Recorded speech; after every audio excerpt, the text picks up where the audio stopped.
Welcome to today's tutorial. In this video I'll be showing us how to pad a bustier using your hairstay and your breast pad. Okay, if this is what you are interested in, if this is what you would like to learn, please like the video and subscribe to my channel so you get notified when I upload new videos.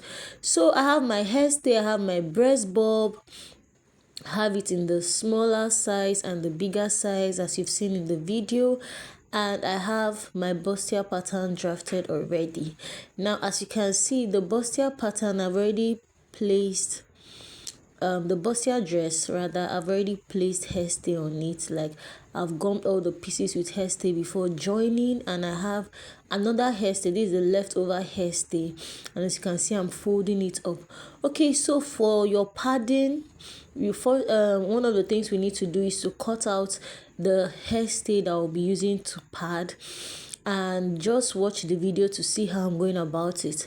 But the measurement I'm cutting out is a width of 7 by a length of 7. Okay, yeah, this is like for an average bustier dress. Okay, and it works for most sizes, but it's still dependent on the size of the bust. If you have if you're working with a bigger bustier, you may have to use a little bit more, probably 8 by 8. If you are working with a much smaller bustier, you may have to use a little bit less, probably 6 by 6.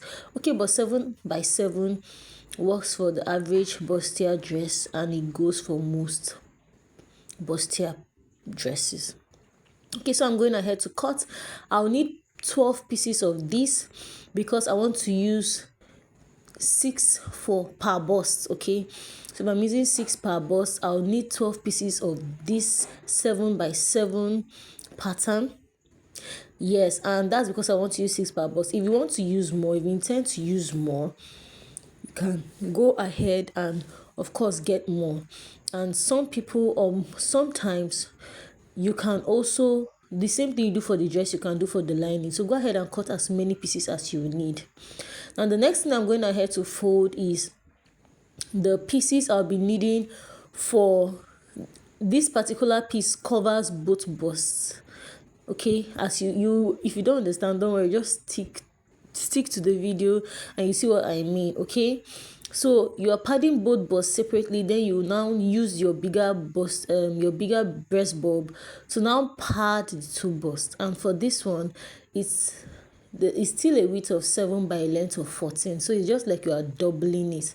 Instead of 7 by 7, you're doing 7 by 14, so that it's long enough to cover the two busts at once. Okay, so I hope that's well understood. Back to my fabric, and if you notice, I'm using a velvet fabric. Now when I'm working with velvet, I like to use the hairstay to pad my bustier.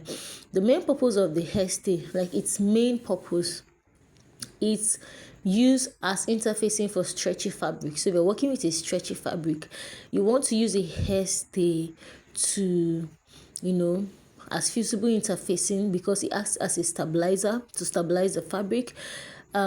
If you are not new to tailoring, you know that if you're working with stretchy fabrics, you need a stabilizer so that you have you have consistency when you're sewing. Stretchy fabrics have a way of misbehaving, so they need like hairstay to like kind of calm them down, if you understand what I mean. Okay, so guys, if you've been following, you notice I already notched what I sewed. I sewed my bustier, like I said, I joined using 1/2 inch. Okay, I advise you use 1/2 inch so that you'll be able to iron it the way I'm doing. Okay, so when you're done, go ahead and notch as you see me do in the video, and use your iron to iron the allowances open so that your dress is balanced.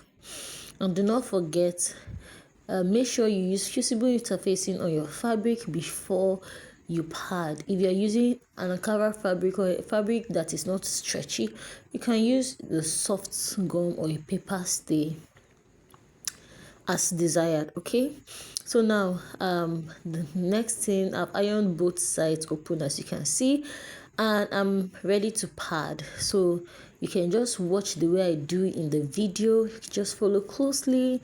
Trust me guys, you'll be learning a lot. Okay, so just for explanation sake, I'm going to use 6 per bust, 3 on one side, 3 on the other side. And for this particular the first round of this padding, I'm using the smaller breast ball. Yes, it comes in ready made, but this particular one I'm using was handmade, made with using a lot of pieces of clothes and the hairstay, to tighten it together. Like, it requires a lot of strength. Okay, so if you have as much muscle to spare or as much energy, you can try it out, making it using plenty pieces and hairstay to like stuff it, making sure it's very strong and thick. Okay, but just in case you can't, you can check the market or check locations close to you to see if you can get the already made bustier. So I'll leave you guys to watch, guys, and I'll just be interjecting when necessary.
Okay, guys, just to mention that the hairstay has um a side that has gum. Okay, so you have two sides. One side is smooth without gum, another side is rough with the gum. So the side that has the gum is the side that faces the fabric, and when you're putting the hairstay on top each other, ensure that you put the gum side to face the next piece, and you use your iron to secure it. Okay, so that's how this works. Okay, I remember when I was learning at first, I would put all the sides without gum, and it ended up being a mess. Okay, guys, so please just take note. Also, to note that when you're padding, ensure that the pad covers the bust area up to your under bust area. Okay, yes. So now we're done with both sides. Now this is the center piece I was talking about. So for this particular time, we use the longer breast bulb, and I believe you can see how we are going about it. So all this is just to, like, give it that nice effect. Yeah, to even all the should I say, to even the padding.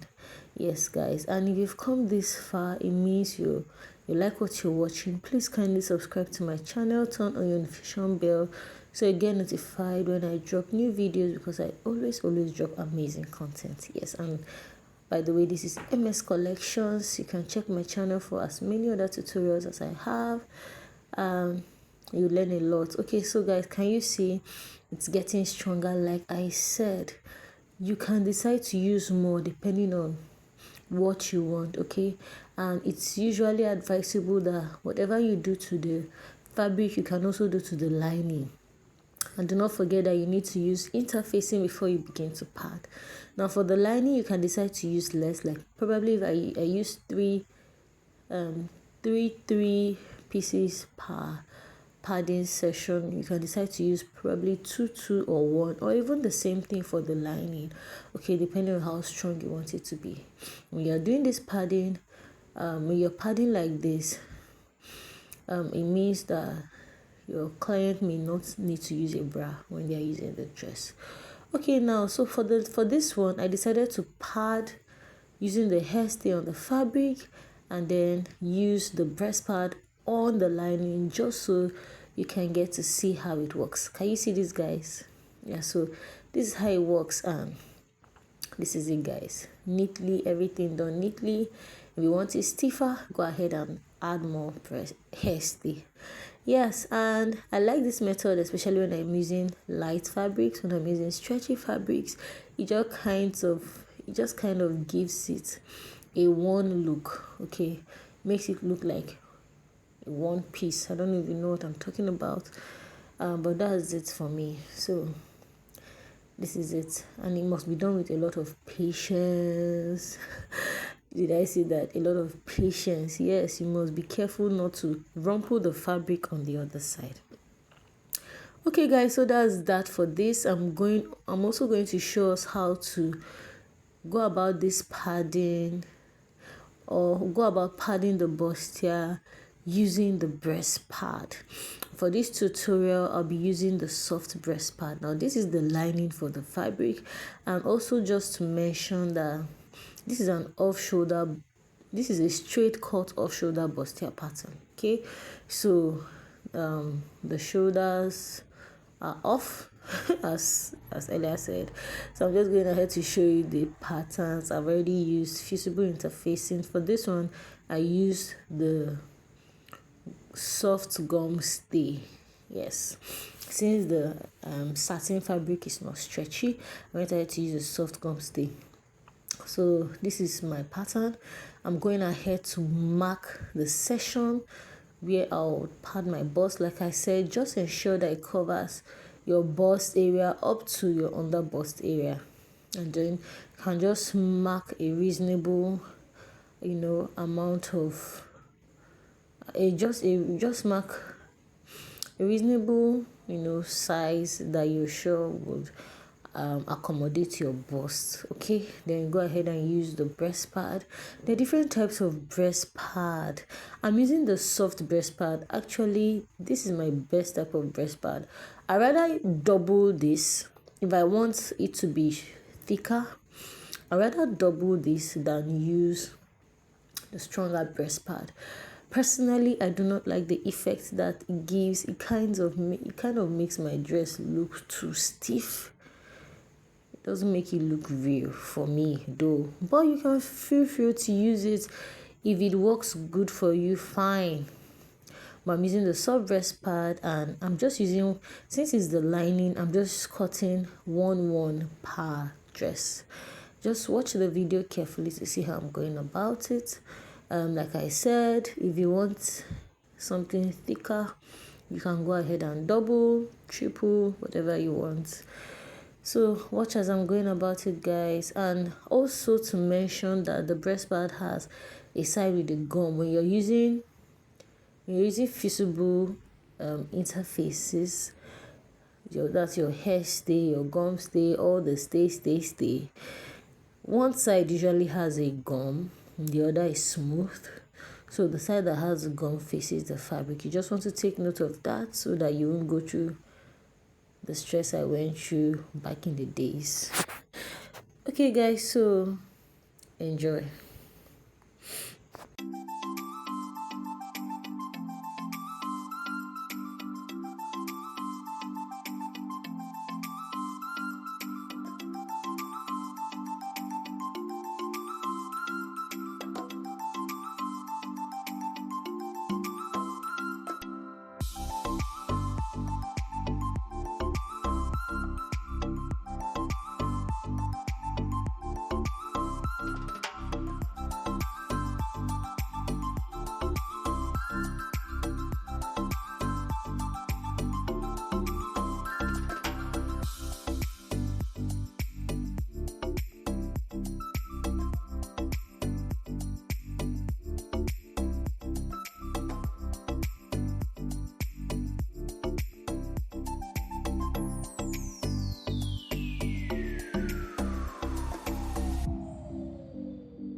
Well, guys, if you've noticed, we put the breast pad on this fabric before we joined it with the machine, before we sewed it together.